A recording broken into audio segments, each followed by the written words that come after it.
বাজারে ঢুকতেই চোখে পড়ে কাঁচামরিচ, তবে দাম যেন ঝাঁচকে ছাড়িয়ে যায়। এক সপ্তাহের ব্যবধানে ১০০ টাকা বেড়ে কাঁচামরিচের কেজি এখন ৩৪০ টাকা। রান্নাঘরের অপরিহার্য এই পণ্যটি এখন অনেক পরিবারের নাগালের বাইরে চলে যাচ্ছে।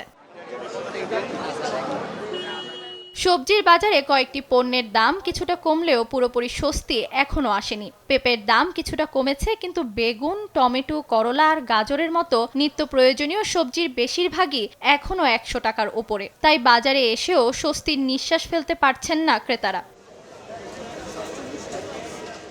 অন্যদিকে আলুর কেজি ২৫ টাকা হলেও পেঁয়াজ কিনতে গুনতে হচ্ছে ৫০ টাকা। সীমিত আয়ের মানুষরা বলছেন আয় বাড়ছে না, কিন্তু প্রতিদিনই বাড়ছে সংসারের খরচ। তাই প্রতিটি বাজার যেন এখন নতুন এক হিসাব নিকাশের লড়াই। শুধু কাঁচামরিচের দামটা সাথে অন্য কোনো সবজির দাম বেশি নাই। সর্বত ঠিকই আছে, ইচ্ছা করে বাড়াই দেয় এর দাম। সিন্ডিকেটটা আসলে আমাদের কোনো সরকারি আজ পর্যন্ত ভাঙতে পারে নাই, যার কারণে আমরা নিম্নবিত্ত মধ্যবিত্ত যারা আছি বাজার করে নিয়ে আমাদের বাসায় যাইতে খুব কষ্ট হচ্ছে। গত সপ্তাহের তুলনায় মাছের দাম কম্পারেটিভলি কেজিতে ৫০ টাকা বেশি মনে হচ্ছে। বিক্রেতারা বলছেন বর্ষার কারণে সরবরাহে বিঘ্ন এবং পরিবহন ব্যয় বেড়ে যাওয়ায় কিছু পণ্যের দাম এখনো বেশি। 2 সপ্তাহ আগে একটু কম ছিল ব্রয়লার মুরগির দাম, এখন একটু বাড়ছে।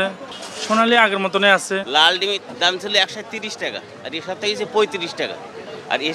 আর সাদা ডিম ছিল গত সপ্তাহে ১২০ টাকা, এই সপ্তাহে ১২৫ টাকা। ইলিশ মাছ ১ কেজি ওজনের মাছ ২৮০০ টাকা কেজি। কাতল বড় ৬০০ টাকা কেজি, মাঝারি গেলে ৪৫০, ছোট কাতল ৩৫০ টাকা কেজি।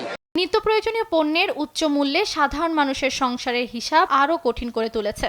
এখন ক্রেতাদের অপেক্ষা কবে নিয়ন্ত্রণে আসবে নিত্যপণ্যের বাজার, আর কবে কমবে প্রতিদিনের এই মূল্যচাপ। তানিয়া আক্তার, দেশ টিভি, ঢাকা।